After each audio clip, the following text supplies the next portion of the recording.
IKP వివోఏల సమస్యలను ప్రభుత్వం పరిష్కరించాలని కోరుతూ కామారెడ్డి జిల్లా కేంద్రంలోని ఆర్డీఓ కార్యాలయం వద్ద ఐకేపీ వివోఏలు నిరవధిక మెరుపు సమ్మె నేటికి 11వ రోజుకు చేరుకుంది.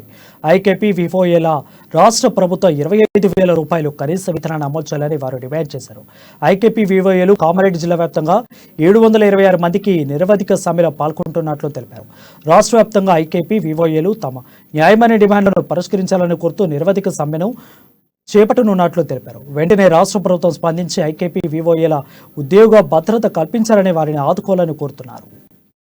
మా యొక్క డిమాండ్లు గతంలో ఎర్రబెల్లి గారికి, హరీష్ రావు గారికి అందరికి విన్నవించి తెలంగాణ రాష్ట్రంలో 18,400 వివోఏలు పనిచేస్తున్నారు. మాకు కనీస వేతనం ప్రభుత్వం 3,900 రూపాయలు కాబట్టి మాకు 26,000 రూపాయలు వేతనం ఇవ్వాలని, 10 లక్షల ఇన్సూరెన్స్ ఇవ్వాలని, సెర్పు తెలంగాణ గ్రామీణ పేదరిక నిర్మూలన సంస్థ CEO IAS అధికారి నుండి గుర్తింపు కార్డులు ఇవ్వాలని చెప్పి మా యొక్క ప్రధాన డిమాండ్ అయినా అందరికీ ఇస్తుంది ప్రభుత్వం. మరి మేము 11 రోజు సమ్మె నడుపుతుంది. తెలంగాణ రాష్ట్రం మొత్తంలో పెద్దలు గౌరవ ఆర్థిక మంత్రి వర్యులు హరీష్ రావు గారు, రాష్ట్ర పంచాయతీరాజ్ శాఖ మంత్రి ఎర్రబెల్లి గారు, రాష్ట్ర KTR గారు మాకు దయ తలిచి మా యొక్క డిమాండ్